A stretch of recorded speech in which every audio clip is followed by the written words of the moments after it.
marches comme un aveugle qui ne sait pas où il va. Tu marches comme un sourd qui n'entend rien du tout.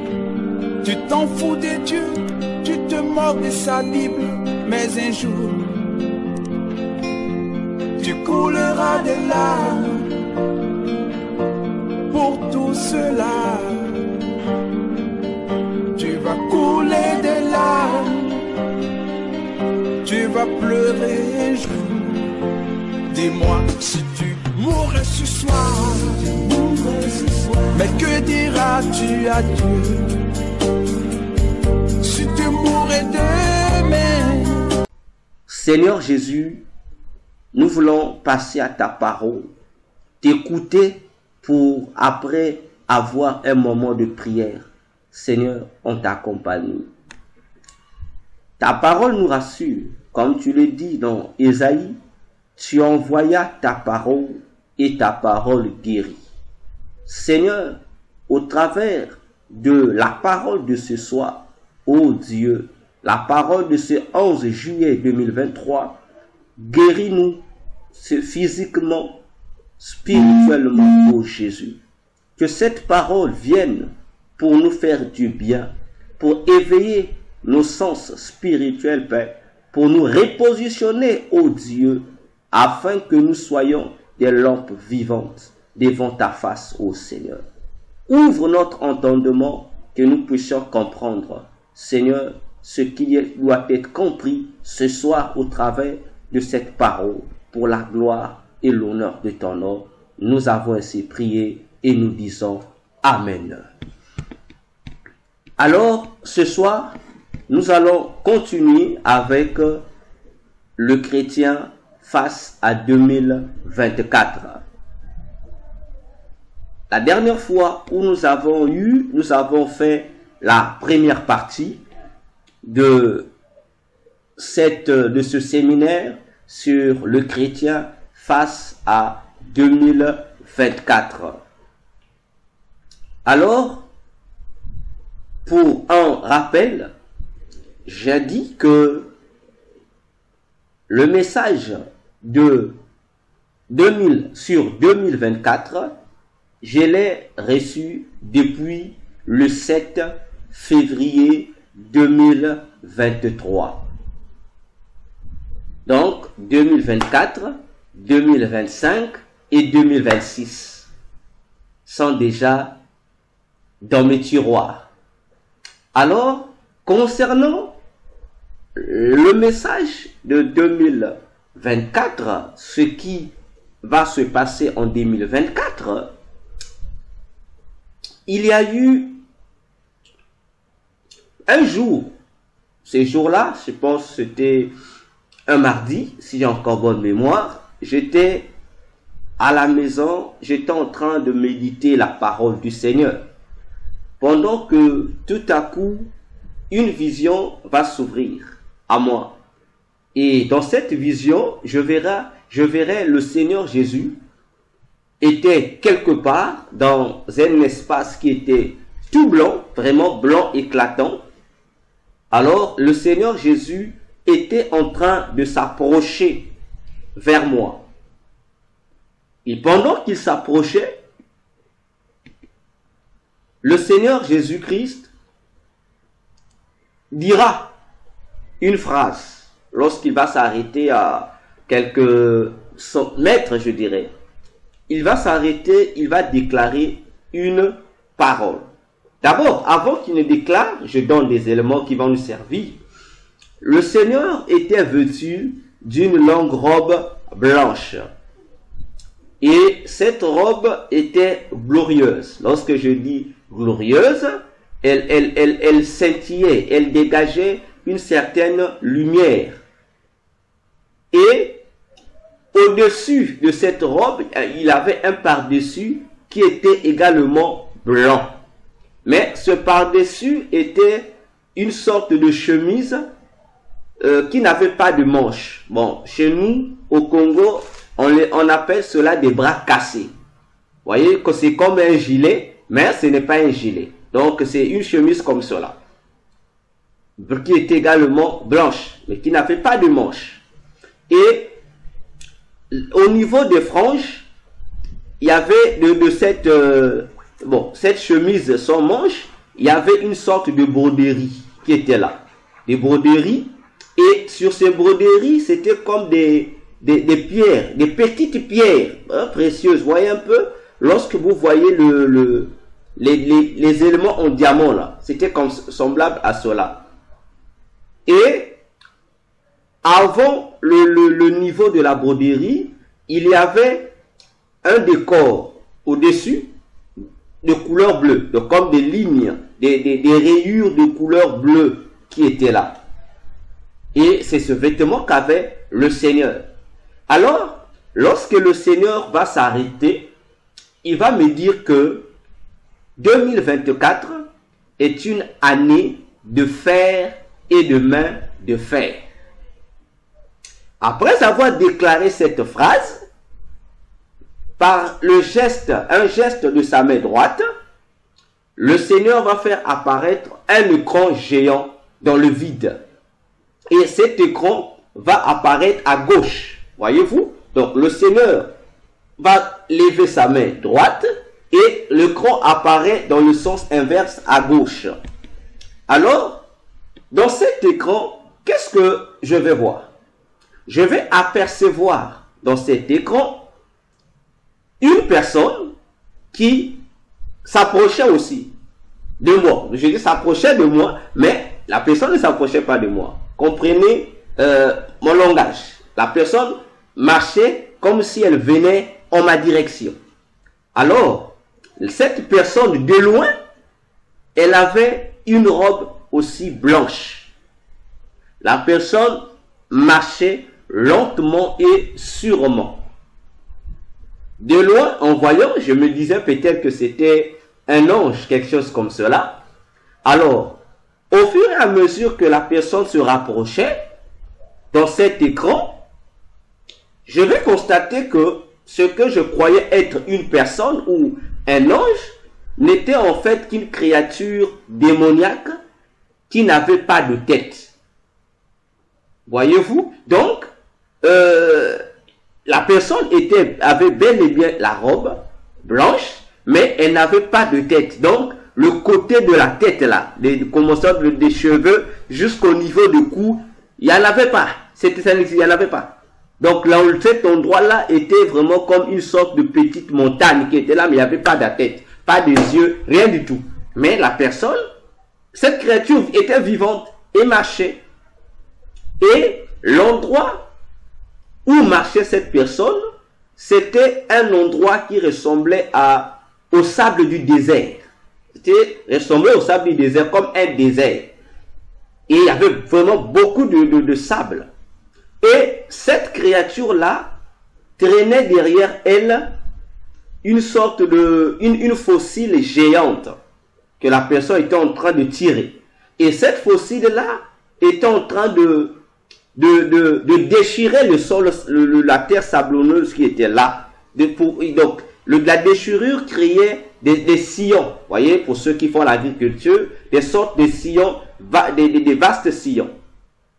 Alors, la peau de cette créature était bigarrée, c'est-à-dire, il y avait plusieurs couleurs. C'était comme une peinture, un portrait, mais peint sous forme de peinture de multicouleurs sur sa peau. Alors, lorsque la personne traînait sa fossile géante dans cet espace-là, dans ce désert, disons-le ainsi, une fois que le sillon se créait, donc lorsqu'on ouvrait la terre, il y avait comme une couche noire qui embellissait les sillons. Je ne sais pas si c'était une couche noire, mais c'est cette couleur-là que prenait le sol. Et du coup, cette vision va finir là. Et j'ai encore dit que nous avons commencé ensemble avec les bien-aimés qui étaient ces jours-là, lorsque nous avons commencé la première partie de cette étude sur 2024. il y avait plusieurs éléments que nous avons soulevés auxquels je ne reviendrai plus. Je pense déjà là, vous avez suivi la vidéo. Alors, j'ai dit ceci. 2023 a pour emblème le livre de la jeunesse. Cependant, 2024 a pour emblème le livre d'Exode. 2024 a pour emblème le livre d'Exode. Et nous avons dit, il faut lire Exode chapitre 20, le verset 24. Et nous l'avons tous lu et chacun de nous a eu à donner une analyse sur certaines réalités qui nous attendent ou qui nous attendront en 2024. Et tout ce que nous avons dit est vrai. Et ça sera ainsi en 2024. Alors, aujourd'hui, nous entamons notre deuxième journée de séminaire sur 2000, le chrétien face à 2024. Et nous allons introduire ce deuxième jour par un passage. Daniel, nous allons lire dans Daniel 9, le verset 21 jusqu'au verset 23. Daniel 9, verset 21 jusqu'au verset 23. La parole de Dieu déclare ceci. Daniel 9, le verset 21 jusqu'au verset 23. Comme donc je parlais encore dans ma prière, ce personnage Gabriel que j'avais vu en vision du commencement, volant promptement me toucha environ sur le temps de l'oblation du soir. Il m'instruisit, il me parla et dit, Daniel, je suis sorti maintenant pour te faire entendre une chose digne d'être entendue. Soulignez cette phrase-là. La parole est sortie dès le commencement de tes supplications. Je suis venu pour te le déclarer parce que tu es agréable. Entends donc la parole et entends la vision. Je suis sûr que en lisant ta version de Louis II, là, tu ne te retrouves pas. Ne t'en fais pas. Tu ne te retrouves pas. Parce que tu trouves que le langage est totalement différent. C'est normal.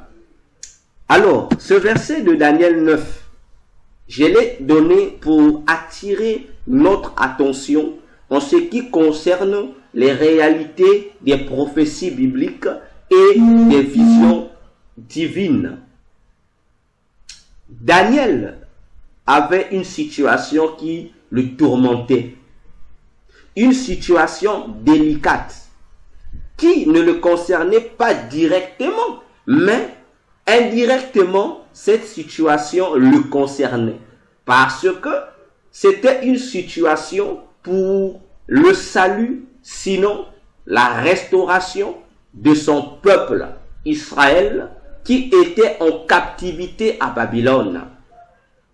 L'Éternel Dieu, par la bouche du prophète Jérémie, avait annoncé que, à cause des péchés d'Israël, à cause des péchés de la tribu de Juda, Israël, le royaume de Juda, devrait être conduit en captivité pendant 70 ans. Donc, après les 70 années de captivité, après les 70 années d'esclavage à Babylone, Dieu avait également promis qu'il viendrait pour les libérer, que le peuple juif devrait regagner leur pays natal. Voyez-vous? Alors, le prophète Daniel veillait, dit la Bible, tous les jours à cette prophétie de Dieu, pour ne pas dire aux prophéties de Dieu. Et la Bible, dans Daniel 9, précise que le prophète Daniel lisait tous les jours les prophéties du prophète Jérémie. Ah, un prophète, il lisait un autre prophète. Daniel, imaginons-nous un personnage de la caractéristique de Daniel. Un prophète lui-même. Un homme plein de visions, plein de prophéties, mais au-delà de ce qu'il était et ce qu'il avait, au-delà de son ministère prophétique, au-delà des dons qu'il avait, au-delà de l'intelligence qu'il avait, au-delà de la sagesse qu'il avait, Daniel avait compris que nul ne se suffit à lui-même. Ainsi, il est important d'écouter aussi les autres. Il est important de prêter aussi attention aux messages, aux prophéties, aux visions, aux révélations des autres serviteurs. Imaginez-vous cela. Il lisait le prophète Jérémie. Il lisait pour veiller aux prophéties que le prophète Jérémie avait données concernant leur délivrance, leur libération de l'esclavage babylonien. Et le prophète Daniel ne se limitait pas seulement à lire la prophétie, mais il calculait aussi cette prophétie en tenant compte du temps fixé pour sa réalisation. Tu ne peux pas vivre la prophétie de Dieu, surtout si cette prophétie a été fixée avec une date précise. Car pour la vivre, une prophétie datée, il faut que tu veilles, il faut que tu fasses attention à la datation qui t'a été donnée pour ta prophétie. Sinon, tu risqueras de faire comme Israël. Tu risqueras de passer cette prophétie-là. Pendant qu'elle va s'accomplir, toi, tu ne vas pas en bénéficier. Comme Jésus a dit à Israël, Israël, tu n'as pas compris l'heure de ta visitation. Israël n'avait pas compris. Voyez-vous, le prophète Daniel comptait les jours, comptait les années, comptait les mois, jusqu'à ce qu'il a compris que, en temps normal, là où Daniel 9 est écrit, nous sommes ici en l'an 539 ou 38, 39 avant Jésus-Christ. Donc il calcule d'après la datation de la prophétie, d'après l'exactitude du temps donné par Dieu à Jérémie. Daniel a compris que l'année 539 ou 38 était la 70e année qui marquait la fin de leur captivité et leur délivrance.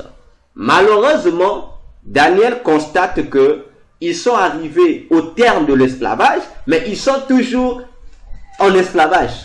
C'est là que Daniel va donc rentrer dans une période de retraite spirituelle pour chercher la face de Dieu. Pour que Dieu lui explique ce qui ne va pas dans cette prophétie. Que Dieu lui donne les détails sur le pourquoi de la non-réalisation de cette prophétie sur son peuple. Alors que, bien-aimé dans le Seigneur, Daniel, pendant que lui prie, lui-même, il est premier ministre. Il vit bien, il est bien posé, il ne manque de rien. Mais il va prier pour son peuple qui est à l'étranger. Et pendant qu'il avait pris cette résolution, c'est là que Dieu va dépêcher l'ange Gabriel pour venir vers lui afin de lui donner les détails, les explications dont lui Daniel avait besoin pour comprendre les prophéties de Dieu. Premier élément, pour pour avoir les prophéties de Dieu, pour avoir des messages révélateurs venant de Dieu en ce qui concerne notre temps ou en ce qui concerne le temps tout court. Bien-aimé, il n'y a pas de magie à faire. Il n'y a pas de boule de cristal à consulter. Non. Il nous suffit simplement de bien disposer notre attitude vis-à-vis de Dieu. Parce que notre attitude compte dans l'obtention des révélations divines. Oui, oui. Notre attitude humaine, là, ça compte dans l'obtention des révélations divines. Voyez-vous? Et parmi les critères de notre attitude qui attirent les révélations de Dieu vers nous, il y a la passion de la compréhension des choses du ciel. Je répète, parmi les critères qui nous favorisent l'obtention des révélations divines, des prophéties divines, des messages divins, il y a notre passion pour la compréhension des choses du ciel. Si tu es passionné des choses de Dieu, si tu es amoureux, amoureuse des choses de Dieu, sache-le que cet amour que tu as va te permettre de bénéficier de plusieurs choses, de plusieurs mystères auxquels tout le monde presque n'a pas accès. C'est l'un des critères qu'avait le prophète Daniel, ce qui n'empêchait pas Dieu de libérer à tout moment l'ange Gabriel pour venir donner des explications à Daniel. Deuxième critère, c'est que nous devrions apprendre à écrire les prophéties et les révélations du Christ. Nous devrions apprendre à écrire les prophéties, les révélations, les messages que le Seigneur Jésus-Christ nous donne. Pourquoi les écrire? Pourquoi nous allons lire Habakkuk 2. Habakkuk 2, le verset 1 jusqu'au verset 3. Écoutons ce que Dieu lui-même nous dit. Dieu dit ceci. La parole de Dieu déclare: la charge qu'Habakkuk le prophète a vue. Ô Éternel, jusqu'à quand crierai-je sans que tu m'écoutes? Jusqu'à quand crierai-je vers toi? On me traite avec violence sans que tu me délivres. Pourquoi me fais-tu voir? Non, excusez-moi, ça c'était dans Habakkuk 1. Voilà, Habakkuk 2, verset 1 dit: je me tenais en sentinelle. J'étais debout dans la forteresse et faisais le guet pour voir ce qui me serait dit et ce que je répondrais sur ma plainte. Et l'Éternel m'a répondu et m'a dit: écris la vision et l'exprime lisiblement sur des tablettes afin qu'on la lise couramment. Car la vision est encore différée jusqu'à un certain temps et l'Éternel parlera de ce qui arrivera à la fin et il ne mentira point. S'il tarde, attends-le, car il ne manquera point de venir et il ne tardera point. Je suis encore sûr. En lisant, en m'écoutant, tu sens encore la différence avec Louis Séguin. Parce que Louis Séguin ici, dans le verset 2, a traduit quelque chose bizarrement. À la place de le, lui il a mis là. Alors que les textes originaux mettent le, ni pour Dieu, qui dit: si Dieu tarde, attends-le, Dieu. Mais Louis II remplace Dieu par la prophétie. ce qui donne dans les versions corrompues de l'UCGAN, ça donne si la prophétie tarde, attends-la. Voilà déjà un problème. Là, c'est un danger. Et c'est là qu'est née la doctrine qui dit que les prophéties de Dieu peuvent être retardées, viennent aussi en retard, alors que la prophétie de Dieu ne vient jamais en retard. Ça vient toujours en son temps. Voilà. Attention avec vos Bibles. Voyez-vous ici l'importance de noter, d'écrire les prophéties, les révélations, les messages divins. Il faut les écrire. Lorsque tu en reçois, note ça quelque part. Cette note-là va te servir d'abord toi-même. Ensuite, les autres, ça va aider les autres. Car chaque fois que tu vas commencer à consulter cette prophétie, ça va te permettre d'être comme Daniel. Tu vas veiller sur la prophétie. Tu vas tout faire pour ne pas rater le rendez-vous de cette prophétie. Tu seras aux aguets, comme Habakkuk a dit. Tu seras à ton poste. Tu ne seras pas parmi les dormeurs spirituels, mais plutôt parmi les veilleurs, ceux qui gardent l'état de veille sur les prophéties de Dieu. Vous savez, Église, j'ouvre une parenthèse. Il y a plusieurs réalités qui nous arrivent.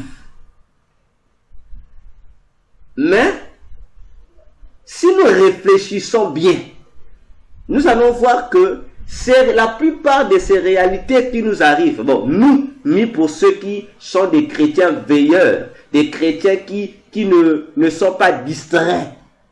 Voyez-vous, tu verras que la plupart des événements que tu vis, en bon comme en mauvais, la plupart des choses, des réalités de ta journée sont des choses que Dieu t'avait déjà montrées à longtemps. Des choses que Dieu t'avait déjà révélées à longtemps. Des choses que Dieu t'avait déjà dit à très longtemps. Il y a peut-être 100 ans, peut-être un mois, peut-être une semaine, peut-être un jour. Dieu en avance. Dieu c'est ce que Dieu fait avec les gens qui sont habitués, qui sont passionnés des choses du ciel. Les gens qui veillent sur le temps. Les gens qui veillent sur les prophéties. Voyez-vous, les mages de Matthieu 2 qui sont venus honorer Jésus, ils n'étaient pas des Juifs. C'était des Perses, imaginons-nous. Mais une faculté en eux a déclenché l'attention de Dieu sur eux. C'était quoi? C'est que les mages de la Perse, ces trois mages-là, ils veillaient aux prophéties de leur faux prophète qu'on appelle Zoroastre. Et ils avaient aussi leur prophète là-bas, qu'on appelle Zoroastre, qui a fabriqué une religion qu'on appelle le zoroastrisme. C'est dans cette religion qu'on adorait un dieu soleil qu'on appelait Mithras. Voyez-vous? Là-bas aussi, dans les prophéties de ce faux prophète, Zoroastre, il avait annoncé que il arrivera un temps où le monde entier sera géré par un seul roi. Et ce roi-là, qui va influencer le monde entier, il lui a donné une description. Voyez-vous? Mais il n'avait jamais dit d'où sortira ce roi. Alors, les mages, tellement intéressés à cette prophétie, étant en attente de ce roi-là qui devrait apporter la paix dans le monde entier, ils ont été visités par l'Éternel lui-même. Voyez-vous, qui leur a montré, ils ont vu l'étoile. Ils ont vu cette étoile-là. Et ils sont en Perse, en Orient. Et ils vont voir là-bas, à l'Occident, en Israël, ils vont voir une étoile qui va apparaître dans les cieux. Et les trois mages, ils vont voir sur cette étoile, ils vont voir qu'on a précisé que c'est le roi des Juifs qui vient de naître. Imaginez-vous, quelle est cette étoile qui peut porter une inscription? Et ils ont vu. On dit non, c'était des magiciens. Non, ils n'ont jamais été des magiciens. Ils n'ont jamais été des magiciens. C'était juste des sages, pas des magiciens. Voyez-vous? Et c'est ce qui les a menés. Et Dieu les a orientés jusque là où était le Messie, et qui étaient des païens, et qui n'avaient rien à voir avec la prophétie du Messie. Ils sont venus. Et lorsqu'ils arrivent, presque tout Israël, et les sacrificateurs, et les souverains sacrificateurs, et les anciens du peuple, et le peuple, et les politiciens, ils avaient la prophétie, mais ils ne veillaient pas. Ils ont été surpris lorsque les mages viennent les informer que c'était en ce temps-là que leur propre prophétie devait s'accomplir. Et la Bible dit, Hérode, pour avoir le cœur net à rassembler cette fois, il va maintenant réveiller les sacrificateurs et les anciens et les scribes. Et ils vont étudier, dit la Bible, minutieusement les prophéties. Ils vont confirmer que c'était véritablement à ce temps-là que les mages avaient raison. Vous voyez les dangers qui nous arrivent, bien aimés dans le Seigneur, lorsque nous ne veillons pas sur ce que le Seigneur nous a dit. Nous serons victimes de ce que le Seigneur nous a annoncé en avance. Alors que lorsque le Seigneur nous prévient en avance, c'est pour nous préserver, nous empêcher de tomber dans le piège qui seront tendus. Attention, attention. Écrivons la prophétie, écrivons les révélations, les messages que le Seigneur te donne. Ça va t'aider. Ça sera pour toi des boussoles. Lorsque l'événement arrivera, ça va t'interpeller. Le Saint-Esprit va ramener ton esprit aux choses que tu as l'habitude de lire. Tu vas te rappeler tel événement, le Seigneur tel jour, j'avais fait tel rêve, j'avais fait tel songe, j'avais eu telle vision. Le Seigneur m'avait déjà annoncé. Et automatiquement, pendant que les autres personnes seront là dans la panique, toi tu seras dans la paix. Parce que tu auras déjà à ta disposition la ligne de conduite à suivre. Tu auras déjà à ta disposition les mesures préventives. Voyez-vous? Parce que tu deviendras déjà, le fait que tu aies déjà reçu un avertissement du Seigneur, le Seigneur fait de toi en même temps une sentinelle pour toi-même et pour ta maison, ainsi que pour toutes les personnes que tu portes dans ton cœur. Alors, notons les prophéties. Troisième critère, après avoir noté la prophétie, il faut que tu apprennes à exploiter cette prophétie, à exploiter ce message que le Seigneur t'a donné, cette vision que le Seigneur t'a donnée. Il faut que tu puisses l'exploiter. Exploiter ici veut dire que tu fasses de ça l'objet de ta consultation prophétique. C'est-à-dire encore que tu prennes cette prophétie que Dieu t'a donnée, que tu rentres dans la profondeur de la prophétie pour comprendre les alinéas de cette prophétie, pour comprendre toutes les démarches de cette prophétie, pour comprendre comment les choses de cette prophétie vont-elles se réaliser. Tu deviens, comme on le dirait aujourd'hui avec notre terme humain, tu deviens un scientifique de ta propre prophétie. Donc tu fais de ta prophétie un objet d'étude. Tu commences à étudier ça. Tu commences à étudier ses contours. Tu commences à étudier ses paramètres. C'est la chose que les scribes, les souverains sacrificateurs et les sacrificateurs du peuple d'Israël avaient manqué de faire. Car s'ils avaient pris le temps et le soin d'exploiter toutes les prophéties concernant leur Messie, ils n'allaient pas crucifier Jésus.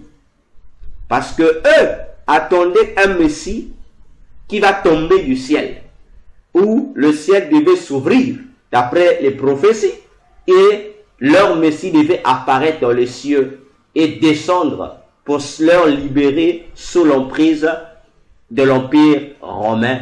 Malheureusement, ils sont surpris de voir un individu appelé Jésus, mais qui se déclare être né d'une vierge et qui habite à Nazareth.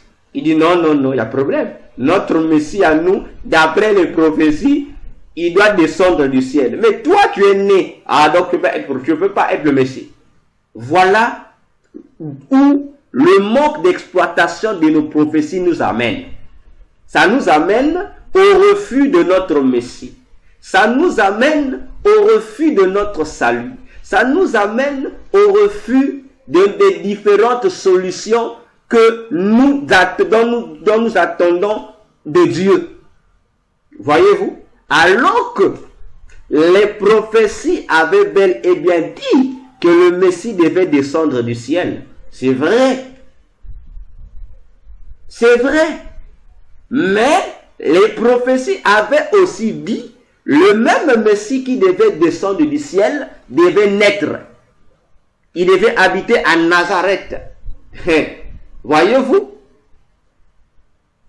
Aussi, il faut retenir que les deux prophéties, celle qui annonçait que le Messie allait descendre du ciel et celle qui annonçait que le Messie devait naître, sont des prophéties complémentaires, car leur exploitation devrait permettre à ces chefs religieux, à ces gardiens de prophétie de Dieu, de comprendre les contextes de leur accomplissement, parce que, comme a dit Jésus dans Jean 6, il est bel et bien descendu du ciel. Oui, oui, Jésus est bel et bien descendu du ciel. Il est descendu du ciel, conformément à la prophétie. Or, la descente du ciel de Jésus avait deux paramètres. Le premier paramètre, cette descente devait être privée, c'est-à-dire officieuse, parce que une seule personne seule devait être témoin de cette descente, c'était Jean-Baptiste. Raison pour laquelle, le jour où Jésus vient prendre son baptême auprès des gens, seul Jean a vu comment le Messie est descendu dans un corps humain. Seul Jean a vu, il a vu comment le Saint-Esprit est venu prendre chair dans la personne de Jésus. Jean seul a vu ce qui s'est passé. Toute la foule qui était là n'a rien vu. Voyez-vous? Et le deuxième paramètre de cette descente du ciel est public, c'est-à-dire officiel. C'est ce paramètre qui va s'accomplir à la seconde venue de Jésus. C'est là que dit la Bible, que tout œil le verra, le ciel va s'ouvrir. Tout le monde va voir comment Jésus va descendre du ciel physiquement. Et c'est cette prophétie dont l'accomplissement avait été aussi annoncé dans le livre de l'Apocalypse 19 à partir du verset 11 jusqu'à la fin. Voyez-vous? Donc, vous devriez retenir ces trois critères. Bien noter ces différentes prophéties, révélations, messages sur 2024. On est encore à 6 mois pour arriver en 2024. Donc, chaque point que nous allons partager, notez-les bien. Donc, dès que tu vas arriver en novembre, commence à exploiter cette prophétie pour mieux préparer ta nouvelle année 2024. Pendant que les pasteurs vont chercher à aller sur les montagnes, pendant que les pasteurs vont chercher à inaugurer des séries de jeunes, pendant que d'autres vont inventer les prophéties, toi et moi, nous aurons déjà à notre disposition notre feuille de route pour 2024. Alors, bien-aimés, pour aujourd'hui. La fois dernière, nous avons étudié 3 éléments. 3 éléments. Nous avons étudié la fois dernière 3 éléments que je vais rapidement rappeler. Les 3 éléments que nous avons étudiés. Nous avons vu ce que représentait le désert, c'est-à-dire l'endroit sablonneux où cette créature était en train de marcher. Nous avons dit que ce territoire représentait notre monde. Ça représentait nos nations, nos pays, nos familles. Le fait l'endroit était désertique, cela nous annonce déjà que en 2024, l'objectif de Satan et de son gouvernement, c'est de créer des déserts dans nos maisons, dans nos familles, dans le monde. Donc, il y aura des sécheresses dans tous ces domaines qui existent dans notre monde. Le deuxième élément que nous avons dit, 2024 a pour emblème le livre d'Exode. Et là, nous avons vu plusieurs points. On a parlé que nous devrions dresser un autel de terre individuel. Et là, tous, d'un commun accord, nous avons expliqué que l'autel de terre là, c'est simplement le développement d'une intimité particulière avec notre Dieu. Je ne vais pas dans les détails. Et là, nous avons expliqué les éléments que Exode 20, le verset 24, nous avait décrit. Et nous avons expliqué ces choses-là, que 2024, chaque chrétien doit développer une intimité particulière avec Dieu et doit savoir s'impliquer dans les holocaustes, les prières d'intercession, les prières de pardon, etc., etc. Et doit également faire des offrandes de prospérité appelées dans la Bible des oblations, c'est-à-dire il doit également s'imprégner des actions de grâce, de la louange et de l'adoration. Voyez-vous? Et nous toujours dans cet Exode 20, 24, nous avons encore dit que le démon qui va patronner cette année 2024 a une fossile. Et l'objectif de la fossile, c'est quoi? Nous l'avons vu avec Marc 4, c'est faire la moisson. Et nous avons là compris que en 2024, les agents des ténèbres vont tout faire pour augmenter le chômage, pour créer des difficultés économiques afin de contraindre les gens à ne pas bénéficier des fruits de leurs mains. Et par là aussi, nous avons dit, l'alimentation, la santé, les affaires seront également touchées. Nous devons nous préparer à cela. Et le troisième point, nous avons dit que le monstre, ce démon-là, n'a pas de tête. Et nous avons compris que ce démon-là, c'est un démon, mais il ne va pas se permettre à tout le temps pour agir de montrer sa tête. Il va pour se déguiser. Il va usurper plusieurs identités. Il sera un objet et il sera une créature. Il va prendre des identités, des formes, des événements et des formes des personnes morales ou encore des personnes humaines. C'est-à-dire, il va utiliser les objets et les hommes comme des marionnettes pour exécuter ses plans. On avait 4 points, nous avons vu 4, c'était pas 3. Et le 4e point, je pense que c'est Maman Karine qui a évoqué ce point. Elle dit que la robe blanche portée par ce démon est une ruse. C'est une tromperie que ce démon, non seulement qui va usurper des identités et des formes, Mais il va aussi utiliser la justice comme appât pour tromper les gens. Les gens auront l'impression que certaines choses qui seront imposées en 2024 dans notre pays, qu'elles seront bonnes, qu'elles seront favorables, qu'elles seront bénéfiques pour les populations. Malheureusement, ça ne sera que des bienfaits empoisonnés, autrement dit, des faux bienfaits. Et par là même, nous avons également compris que en 2024, la robe blanche là, c'est aussi les fausses prophéties. C'est aussi les fausses révélations que ce démon va donner aux gens. Voyez-vous? Donc, ce sont les 4 éléments que nous avons étudiés dernièrement. Alors, aujourd'hui, nous allons prendre l'élément 5, ou encore, comme on appelait ça, indice 5. C'est quoi? C'est par rapport à la vision, pour vous qui notez, l'indice 5, c'est l'espace blanc du Seigneur Jésus. L'espace blanc.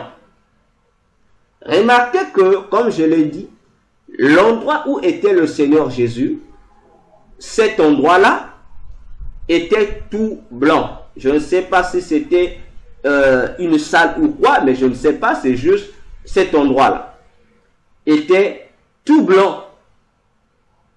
Voyez-vous? C'était tout blanc. Donc le décor était tout blanc.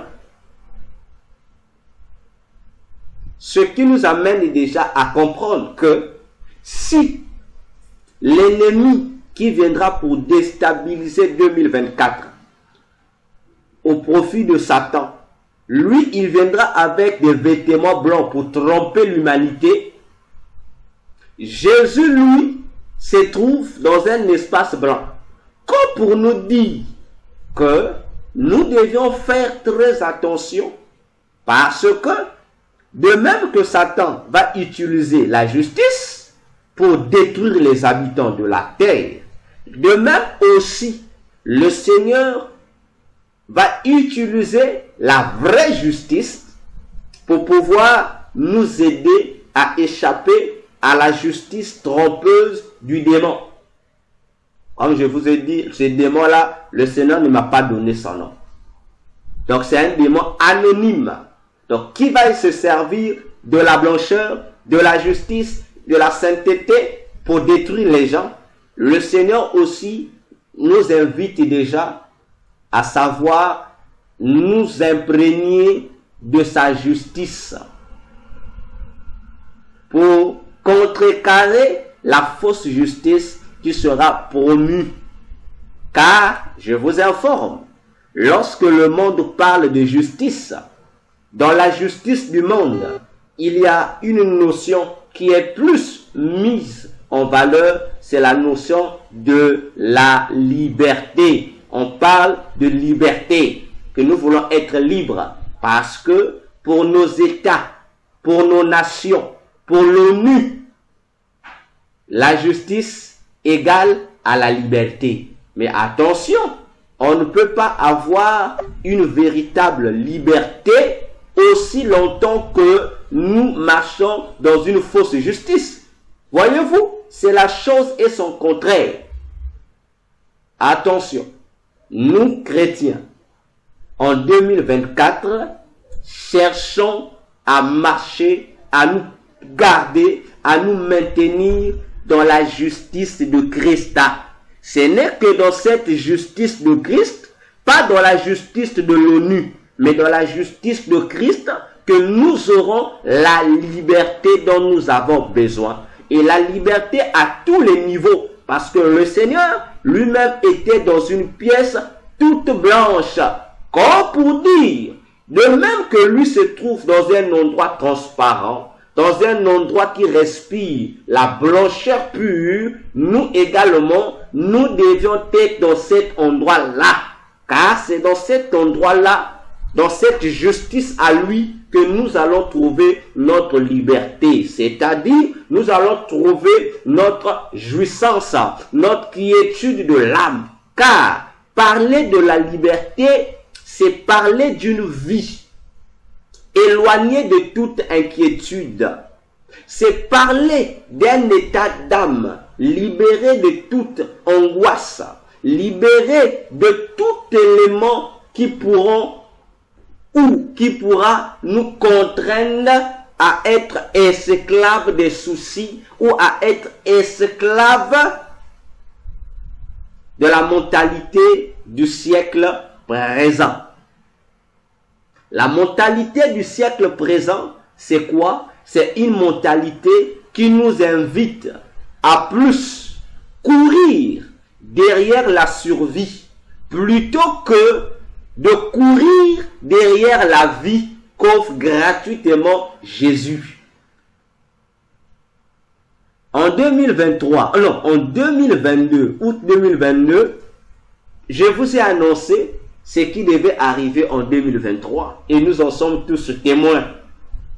Nous en sommes tous témoins. Comme pour nous dire encore, attention, attention. Attention, Église, à la justice de Christ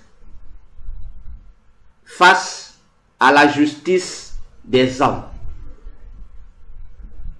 Aussi, la justice ne nous donne pas seulement la liberté, car la justice, après la liberté, elle nous offre un développement. Ouais, 2024 va poser, je vous l'annonce déjà, 2024 va poser les fondements du futur développement du monde entier, de tous les pays, de toutes les nations, même nos anciens villages là, nos villages précaires là.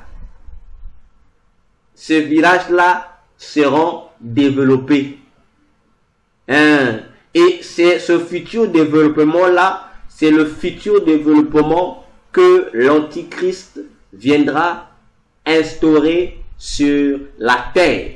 Et 2023 sera l'année où il va commencer à poser les fondements de comment sera ou s'instaurera ce faux développement-là. Voyez-vous? Parce que pour qu'il y ait ce faux développement, il faudra qu'il y ait obligatoirement une fausse paix. Parce que pour qu'il y ait un développement, il faudra qu'il y ait une paix. Voyez-vous? Parce que s'il n'y a pas la paix, il ne peut pas avoir de développement. Satan ne fait rien pour rien. Lui aussi, Satan se réfère à ce qu'il avait déjà fait dans le passé. Le monde a évolué à quel moment? Si vous voyez dans l'histoire, on nous parle du développement des progrès scientifico-techniques. Mais si vous regardez bien, quels sont les éléments, les bases qui ont amené les scientifiques, les chercheurs, les savants à mettre à jour les développements, les bases de ce développement? C'est quoi? C'est la fabrication des armes et des machines de guerre, les machines de tuerie, les armes nucléaires.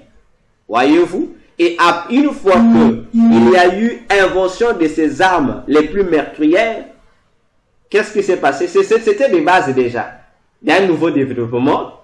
Alors, pour qu'il y ait développement, comme il y a des armes de destruction massive, il faut donc que ces armes puissent construire le développement pour lequel elles ont été fabriquées.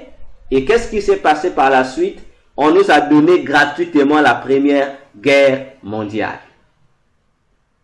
Et après la Première Guerre mondiale, il faut maintenant construire. Voyez-vous, les armes ont servi de base. Ils ont déclenché un événement, la Première Guerre mondiale. Et après la Première Guerre mondiale, on commençait maintenant à mettre en exécution les bases qu'ils ont mises. On a parlé de la reconstruction de l'Europe, de la reconstruction du monde. Et là, il y a eu des nouveautés qui ont apparu dans le monde après la Première Guerre mondiale. Il y a eu des choses nouvelles dans tous les domaines possibles qui sont apparues. Voyez-vous? Et Plus tard encore, pour introduire encore l'humanité dans un monde plus développé encore, ce sont les mêmes bases, les mêmes procédures. On a encore créé d'autres armes nucléaires plus terribles que les premières. Et après ça, il y a eu quoi? On nous emmène encore dans un nettoyage. Eux, ils appellent ça un nettoyage, la Seconde Guerre mondiale. Et après la Seconde Guerre mondiale, nous sommes rentrés au 21e siècle avec un développement extraordinaire qui continue jusqu'à aujourd'hui. Voyez-vous? Comment expliquer que celui qui était accusé d'être le fauteur de troubles, l'Allemagne, après la Deuxième Guerre mondiale, en temps normal, l'Allemagne devait être un pays le plus pauvre au monde. Mais, curieusement, cette Allemagne qui a créé les dégâts en Europe, c'est elle, à la sortie de la Deuxième Guerre mondiale, qui est devenue une nation forte, une nation puissante. C'est étonnant, c'est grave, c'est très grave. Voyez-vous? Donc, faisons attention avec le nouveau développement qui arrive bientôt là. En 2022, je me rappelle, au début de la guerre entre Ukraine et Russie, j'ai écouté des prophéties. Non, cette guerre va se terminer dans un mois. Les pasteurs là ont parlé. Les pasteurs de YouTube ont parlé, ont prophétisé. Oh, Dieu m'a dit, Dieu m'a dit, Dieu m'a dit. Nous sommes au mois de mars. Alors que je faisais l'émission sur le démon du mois de mars, j'ai dit, j'avais dit, cette guerre ne va pas se terminer dans les délais que les prophètes, les pasteurs sur YouTube, dans les églises disent. Et ça ne va pas se terminer, ça va continuer jusqu'à... Alors, la guerre qui avait commencé depuis 2022 là, est rentrée en 2023, hein? Ça continue, non? La guerre continue. Bon, où sont passés les prophètes là? Qui avaient menti? C'est Dieu qui a menti ces prophètes? C'est Dieu qui a menti ces pasteurs youtubeurs? Ou alors, point d'interrogation. C'est à vous, Église du Seigneur, d'en juger. Mais en ce qui me concerne, faisons attention. Je vous dis, 2024, même avant même qu'on rentre en 2024, lorsque nous serons dans le novembre-décembre, vous verrez, les pasteurs vont se lever. À travers le monde, on va vous dire, cette année-ci, tel pays sera développé, cette année-ci, vous allez écouter et vous vous souviendrez de ce jour où nous sommes du 11 juillet 2023. Et lorsque vous allez commencer à écouter ça, ces échos-là, vous faites attention. Comprenez que ces développements-là cachent une déstabilisation quelque part. Que ce développement-là va créer un état de nuisance qui va créer des pertes humaines et des pertes matérielles considérables. Alors, de ton côté déjà, lorsque tu écouteras dans ton secteur, dans ton pays, dans ta ville, on va dire non, il faut ici développement durable, entre guillemets. Fais attention, toi, va déjà chercher la face du Seigneur pour te préserver, toi et tout ce qui t'appartient. Attention, attention, le chrétien face à 2024. Alors, face à ce cinquième indice, la solution, c'est quoi? C'est la chemise sans manches de Jésus. Donc, la solution, je t'en donne déjà. Donc, la solution pour... Docteur, s'il vous plaît. Maman? La partie là où vous parlez du développement durable. Oui. Si on écoute ça, on se met à l'abri. L'abri de quoi? De catastrophes, il y aura des épidémies ou quoi? Exact. Derrière ça... Mais parce que ici en Europe, on parle déjà de ça, le développement durable. On parle de ça. Voilà. Oui. Donc... Ici en Angleterre, en France, partout en Europe, on parle du développement durable. Exact. Lorsque vous verrez maintenant... Voilà. Lorsque vous verrez que ce développement durable-là, qui est déjà annoncé, que son annonce va maintenant atteindre, deviendra comme une priorité, où on va pas seulement parler de développement durable, mais ça devient comme, comment dirais ça? Ça devient comme quelque chose qu'il faut... Pardon? Ça devient comme une loi qui vont imposer. Voilà. C'est même là le mot. Ok. Donc, lorsque vous verrez qu'il veut maintenant faire de ça une imposition, pourtant à l'œil nu, vous verrez que les arguments qu'ils vont donner, les raisons qu'ils vont évoquer, vous verrez que humainement parlant, ces raisons sont justes. Vous verrez, vous dites oui, vraiment c'est bien. C'est qui dit là, c'est pour une bonne cause. Or, derrière cette fameuse bonne cause, va se cacher des dégâts. Il ne peut pas avoir développement durable tant que le chaos ne passe pas. Parce qu'eux, ils disent qu'il faut d'abord nettoyer. Voyez-vous? Et ils disent qu'il faut nettoyer d'abord. Or, ce que eux ils appellent par le nettoyage, c'est le chaos. Et entendez par chaos tout ce que vous pouvez imaginer. Tout ce que eux ils vont trouver bon. Soit c'est une épidémie qu'ils vont mettre dans la zone, soit c'est un dégât. Donc, ils vont créer un chaos. Et à partir de le chaos là sera comme le nettoyage du lieu. Et ce fameux développement durable viendra après le nettoyage. Voyez-vous? Donc, préparons-nous. Ces gars-là, ce sont des criminels en cravate. Voyez-vous? Le piège.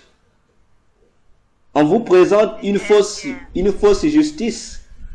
Vous acceptez, vous trouvez que c'est bon.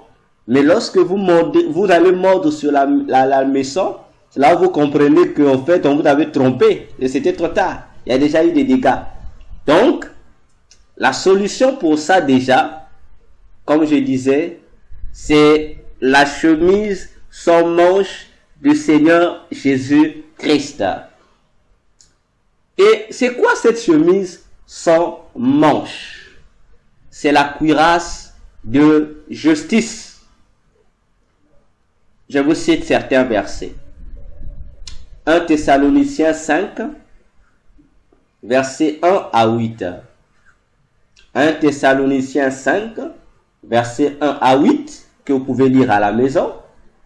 Et Éphésiens 6, le verset 14. Éphésiens 6, le verset 14. On nous parle de la cuirasse de justice. Effectivement, le Seigneur ne trompe pas. Lorsque vous regardez une cuirasse, vous allez voir que la cuirasse a la même forme que cette chemise sans manche du Seigneur. Déjà, nous avons à la fois le remède et à la fois une information sur l'endroit qui sera plus touché. Si il s'agit d'une maladie, préparons-nous aux maladies qui vont directement toucher le cœur. Les maladies qui ne vont pas nous faire cadeau. En même temps, le Seigneur nous demande d'avoir sa cuirasse de justice avec nous. Comme a dit maman tout à l'heure, le mercredi demain, nous allons prier le Seigneur pour avoir ces remèdes. Si ce sont des maladies ou des épidémies qu'ils vont balancer par-ci, par-là, notre remède à nous, si le Seigneur pourra nous donner des remèdes physiques également, nous allons le lui demander. Donc, faisons attention. Je prends un dernier élément. Bon, pas le dernier, le sixième, c'est ici que nous allons nous arrêter. Le sixième élément, nous allons parler de la broderie dorée qui surmonte, qui est surmontée de la rayure bleue, toujours sur cette chemise sans manche du Seigneur. Si cette chemise-là, le Seigneur appelle ça sa cuirasse de justice, attention. Donc, la broderie dorée avec des pierres étincelantes évoque quelque chose. Voyez-vous? Et là, j'aimerais ouvrir une parenthèse. C'est que nous chrétiens, nous enfants de Dieu, nous devions comprendre une chose. C'est que chaque vêtement, chaque habit que porte Dieu ou les anges ont des significations spirituelles. Je répète, chaque vêtement ou habit que le Seigneur Jésus porte ou les anges ont des significations. Et les significations là sont des messages. Et ces messages-là, pour nous, chrétiens, ce sont des armes de combat, des armes qui nous aident à mieux vivre notre vie sur cette terre. Alors, la broderie du vêtement du Seigneur. D'abord, c'est quoi une broderie? Une broderie, c'est la chose qui garnit. Voyez-vous? C'est une chose qui vient pour garnir, comme pour intensifier un décor, une beauté. Et lorsqu'on parle de broderie, il s'agit d'un garnissage avec plusieurs matières précieuses. Je comprends pourquoi cette broderie-là, qui était sur les franges du vêtement sans manche de Jésus, était à la fois dorée et avait des pierres, des petites pierres précieuses qui scintillaient. J'ai compris que c'était des matières précieuses. Or, bien-aimés dans le Seigneur, lorsque nous lisons la Bible, la broderie dans la parole de Dieu nous donne un message divin. C'est le message de l'expression parfaite de l'amour de Dieu. C'est l'expression de l'amour divin. Ainsi, nous allons lire un passage biblique avant que je continue sur ce que le Seigneur a dit. Prenons Genèse 37, Genèse 37, le verset 3. On va lire quelque chose là-bas. Genèse 37, le verset 3. La Bible dit, « Or, Israël aimait Joseph plus que tous ses autres fils, parce qu'il l'avait eu en sa vieillesse, et il lui fit une robe bigarrée. » Voyez-vous, la robe bigarrée que Jacob fit et donna à Joseph, c'est une robe à plusieurs couleurs. Une robe brodée de plusieurs couleurs. Et cette robe-là communiquait un message à tout celui qui la portait. Le message que cette robe communiquait ou communique, c'est quoi? C'est l'amour. C'est l'amour profond que Jacob avait à l'égard de son fils Joseph. L'expression de l'amour profond dans la pensée juive est traduite par un vêtement brodé et multicolore. Voyez-vous? Or, si nous retrouvons les mêmes caractéristiques sur le vêtement sans manche de Jésus, nous comprenons pourquoi le Seigneur va maintenant dire ceci concernant cette broderie qu'il avait. Il dit ceci, que cette broderie-là, c'est le prisme de l'amour de Dieu. Voilà le mot que le Seigneur déclare. Il dit que le message que cette broderie-là communique, c'est quoi? C'est le prisme de l'amour de Dieu.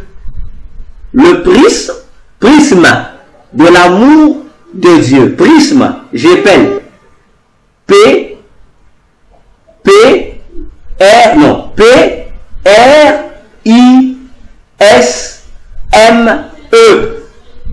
Prisme. On va lire, j'ai cherché dans le dictionnaire.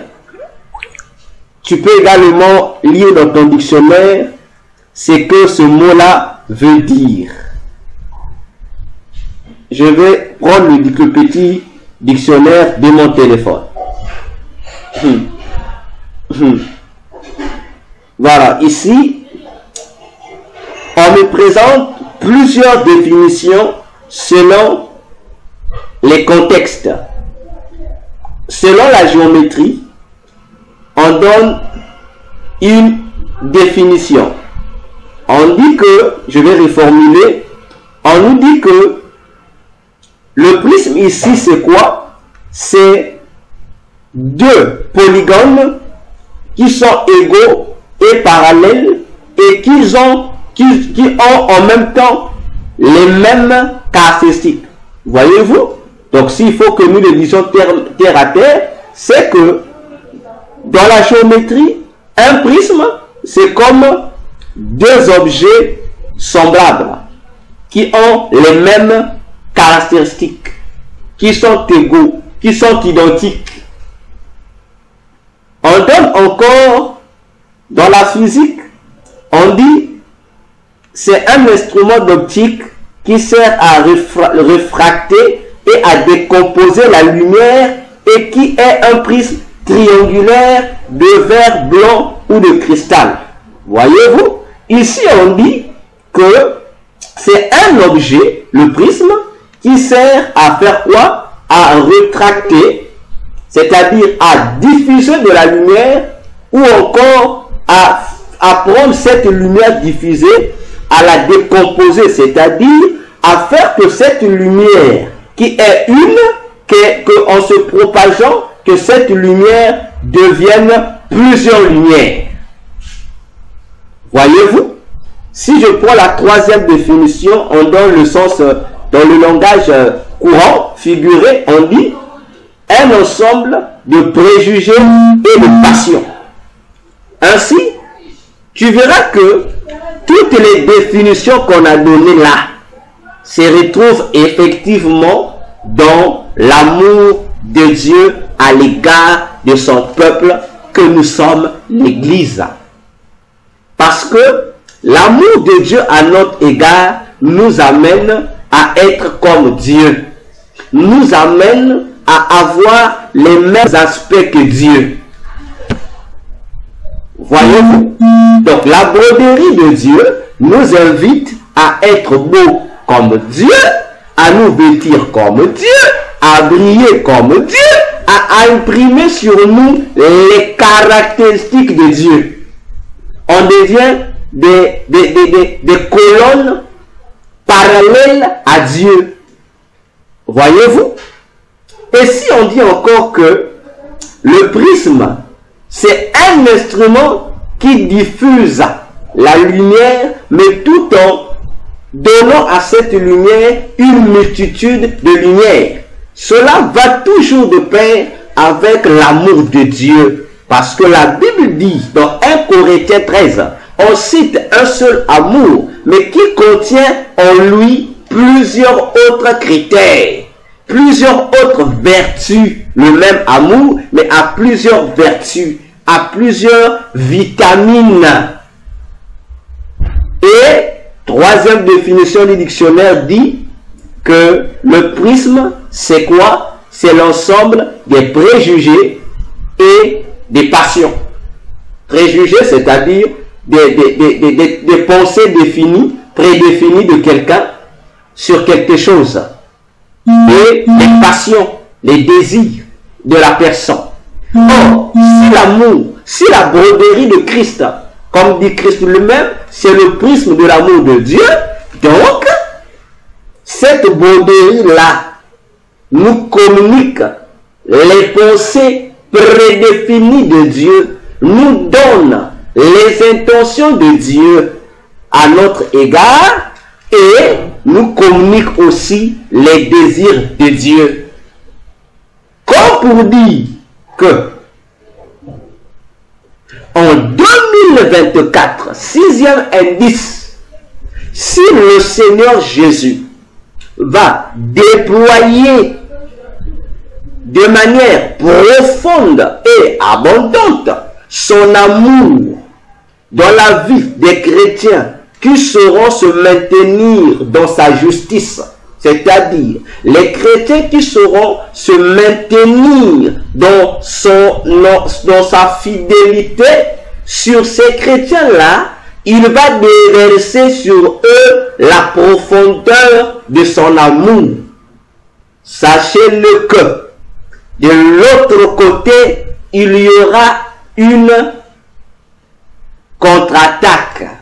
Donc si Dieu va augmenter son amour pour son peuple, d'un autre côté, tenons-nous bien, il y aura un autre instrument qui viendra pour faire le contraire, pour emmener le même peuple de Dieu à être dans une diminution totale de cet amour de Dieu.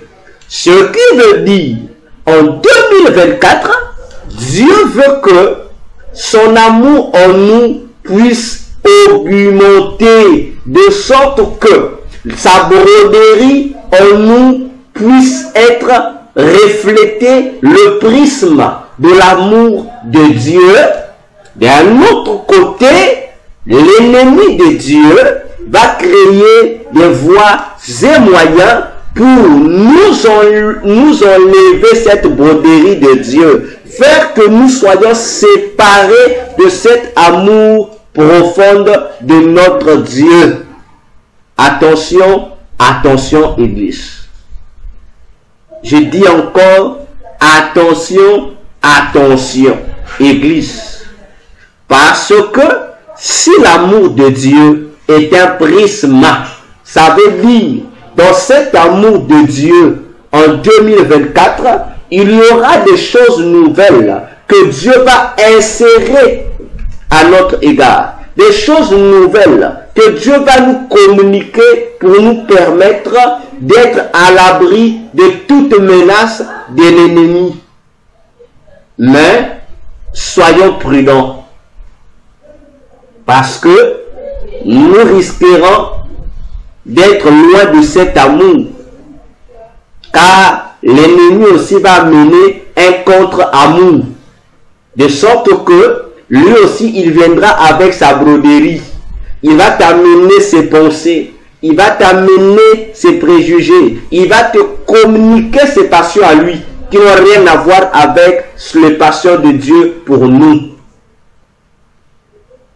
Car, maman, vous pouvez essayer de nous éclaircir un peu. Mais quand l'ennemi crée aussi l'amour là, mais comment faire la différence avec l'amour de Dieu et de Satan? La réponse se trouve là. La réponse se trouve là. Au-dessus de la broderie, il y avait une rayure bleue en forme de ligne, voilà, bleue, qui était là. Or, cette ligne bleue qui est au-dessus, moi je m'attends peut-être si c'était en bas, d'accord, mais c'était au-dessus, c'était comme la barre qui soutenait les broderies là. Or, cette ligne bleue là, c'est la divinité de Dieu. La réponse est là. La divinité de Yotoko. La seule manière, le seul élément, le seul instrument qui permettra aux chrétiens de détecter le vrai amour de Dieu et le faux amour de Satan, ça sera la divinité de Dieu. Tout court. Donc, tout amour qui se présentera devant nous, qui ne soutient pas la divinité de Jésus, c'est-à-dire qui n'est pas conforme à la divinité de Jésus, comprenez que ça, c'est un amour contrefaçonné. C'est un amour contrefaçonné, parce que l'amour parfait, l'amour véritable, c'est celle-là qui se soumet, qui obéit aux exigences de la divinité de Jésus-Christ. Voilà, cette ligne bleue, qui n'est pas un simple décor, qui soutient la broderie, nous annonce déjà que le point fort pour combattre la solution face à ce danger est l'appui, s'appuyer sur les exigences de la divinité de Jésus. Alors, c'est ici que nous arrêtons. Faisons. Oui, maman. Encore une dernière question. Les exigences de Jésus, là, c'est quoi? Les exigences de la divinité de Jésus, c'est simplement ce que sa parole exige. Ce que sa parole exige. Ce que sa parole recommande de faire ou de ne pas faire. Deuxièmement, les exigences de la divinité de Jésus, c'est aussi ce que le Seigneur te dira de faire de manière individuelle. Voilà. Je m'explique. Bon, pas m'expliquer, je donne un exemple. Voyez-vous que se coiffer, par exemple, se coiffer, couper ses cheveux, couper sa barbe, ce n'est pas un péché, hein? Ce n'est pas un péché. Mais, il y a eu des gens dans la Bible à qui Dieu a interdit ça, qu'ils ne devaient pas se couper les cheveux. Il y a eu des gens de la Bible, comme Samson, comme Jean-Baptiste et bien d'autres. Eux, Dieu leur a dit, ne vous coupez pas les cheveux. Voyez-vous? Donc, c'est une loi qu'on leur donne individuellement. Donc, eux, tout comme aussi ceux qui faisaient le vœu de Naziréa, si tu fais le vœu de Naziréa, tu ne dois plus couper tes cheveux, ni couper les ongles, ni manger de tout ce qui est lié à la vigne, que ce soit les raisins crus, que ce soit le vin, ou que ce soit le vinaigre fait à base du produit de la vigne. Tu n'avais plus droit. Voyez-vous? Mais ça ne dit pas que manger du raisin c'est un péché, ou se coiffer c'est un péché, ou tailler les ongles c'est un péché. Non. Mais puisque ici ça devient une exception, un cadre particulier pour ceux qui vont recevoir cette recommandation là. Donc, tu t'en tiens à ce que Dieu t'a dit. Ce n'est pas parce que tu vas voir l'autre va se coiffer ou va tailler ses ongles, tu commences à dire je vais tailler les ongles. Tu vois, lorsque toi tu vas tailler des ongles, toi tu vas pécher. Parce que à toi on a dit ne fais pas. Suis seulement l'ordre, la consigne qui t'a été donnée. C'est cette consigne qui va te sauver.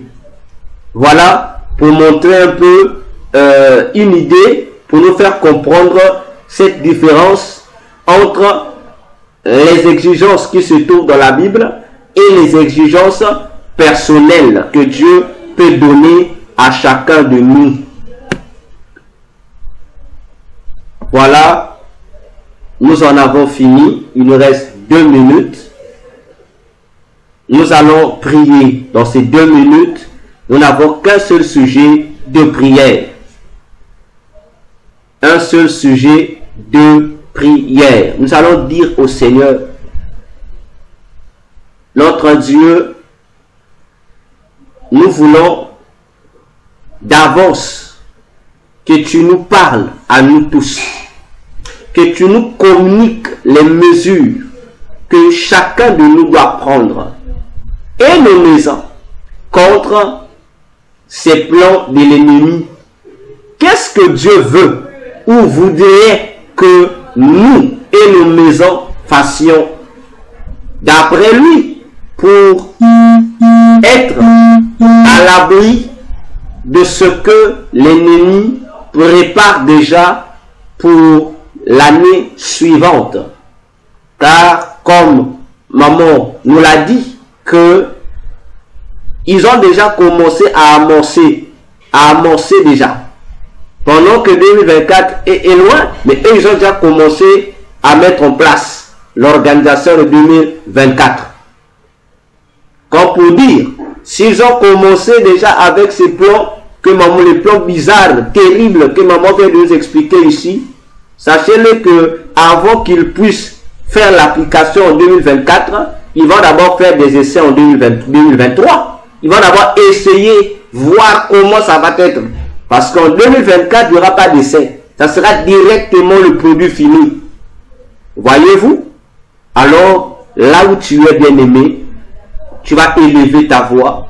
Tu vas demander à Dieu de se révéler à toi, de te dire ce que toi tu dois faire. Quelle est la ligne de conduite qu'il veut que toi et ta maison, que vous puissiez avoir. Alors, élevons tous nos voix, prions le Seigneur, notre Dieu. Seigneur Jésus, je viens encore te rendre la gloire et l'honneur. Toi qui nous aimes, toi qui nous annonces d'avance ces choses, comme tu pouvais le dire dans Jean 15, voici, je vous ai annoncé ces choses, afin que vos cœurs ne se troublent point. Oh Seigneur, merci pour ces informations. Merci pour cette instruction. Oh tendre Père, toi qui nous as parlé, toi qui nous as expliqué ces choses, toi qui nous as fait comprendre ce qui va arriver dans la suite des temps, pour notre destruction, pour notre malheur, Seigneur, nous ne trouvons pas où aller demander des solutions. Nous ne trouvons pas où aller frapper pour avoir des mesures préventives, pour avoir, Seigneur, oh Dieu, des outils, Seigneur, pour nous mettre déjà des garde-fous, sinon qu'auprès de toi seul. Car toi qui as montré la vision, toi seul détiens les outils, Seigneur, pour nous mettre en garde, pour nous mettre à l'abri. C'est pourquoi, Seigneur Jésus, pour l'amour que tu as pour nous, pour l'amour profond que tu as pour nos familles, pour nos maisons, pour nos nations, Seigneur, quelles sont, Seigneur Père de gloire, les lignes de conduite que chacun de nous devrait suivre. Seigneur, quelle est l'attitude que nous devions avoir vis-à-vis de ces projets de l'ennemi, vis-à-vis de tes attentes à toi, notre Dieu. Seigneur, parle-nous. Toi qui nous parles, tantôt d'une manière ou tantôt d'une autre. Nous voulons que tu nous parles, Seigneur. Nous voulons que tu nous parles, oh Dieu. Que tu nous parles, Seigneur. Que tu nous communiques ta pensée. Que tu nous donnes, oh Jésus, l'attitude à prendre, Seigneur. Que tu nous donnes, Seigneur, l'état d'être, Seigneur. Que tu nous donnes, oh Dieu, Seigneur, la conduite à tenir. Alléluia. Seul toi peux nous orienter, Jésus. Seul toi peux nous aider, Éternel. Car c'est toi seul qui est notre victoire. C'est toi seul qui est notre puissant guerrier dans les combats. C'est toi seul, oh Jésus, qui est notre forteresse. C'est toi seul qui est notre refuge. C'est toi seul, oh Jésus, qui est notre lieu de retraite. Oh Seigneur, glorifie ton nom. Parle-nous, oh Dieu. Parle-nous, Seigneur, afin qu'à notre tour, que nous apportions ta bonne nouvelle à ceux qui ignorent, à ceux qui ne connaissent pas, Seigneur, ce qui arrivera dans la suite des temps. Car si tu as permis que nous puissions écouter pour être informés, c'est pour qu'en retour, nous allons sensibiliser le reste de nos semblables pour l'honneur et la gloire de ton nom. Merci d'avance parce que tu vas nous révéler des choses cachées. Merci d'avance pour les lignes de conduite que tu vas nous donner. Merci d'avance, oh Dieu, aussi pour la force, la capacité que tu vas nous donner à pouvoir mettre en application les consignes que tu vas nous donner. Au-delà de nos faiblesses, au-delà de nos fatigues, au-delà de notre négligence, au-delà, oh Jésus, de tout ce qui nous éloigne de toi, tu vas nous donner la force, Seigneur, pour surmonter toutes ces choses, pour vaincre toutes ces choses, Seigneur, parce que c'est en toi seul, Jésus, que nous nous renouvelons comme des aigles, parce que tu es notre source d'énergie, tu es notre source de pouvoir, oh Jésus. C'est pourquoi, Seigneur, nous te bénissons, parce que nous aurons des bons retours de ta part. Nous aurons des suites favorables venant de toi. Pour l'amour de ton nom, que toute la gloire te soit rendue. Alléluia. Oui, Seigneur, je viens encore te rendre grâce et honneur de nous avoir assistés pendant ce temps, de nous avoir parlé, de nous avoir donné tes orientations, Seigneur. Maintenant que nous nous apprêtons à dormir, Seigneur, que nous apprêtons à pour d'autres, Dieu, à nous vaguer à nos différentes préoccupations, Seigneur Jésus, ne nous abandonne pas, sois avec nous. Que ton esprit continue à nous aiguiser, que ton esprit continue à nous rendre forts, continue, Seigneur, à nous maintenir dans un esprit de veille, que nous ne soyons pas parmi les dormeurs spirituels, mais que nous soyons parmi les sentinelles qui t'attendent avec force, avec vigueur. Oh Jésus, bénis cette nuit, bénis nos maisons et bénis le reste de la semaine et notre programme de demain. Oh Dieu, nous allons parler, Seigneur Père de gloire, sur Dieu, le ministère, l'école du ministère au ciel, dispose notre temps, dispose notre force, dispose, Seigneur, ô Dieu, l'onction afin que la vie soit au milieu de nous, que toute la gloire te soit rendue. Nous avons ainsi prié et nous disons Amen. Amen. Amen.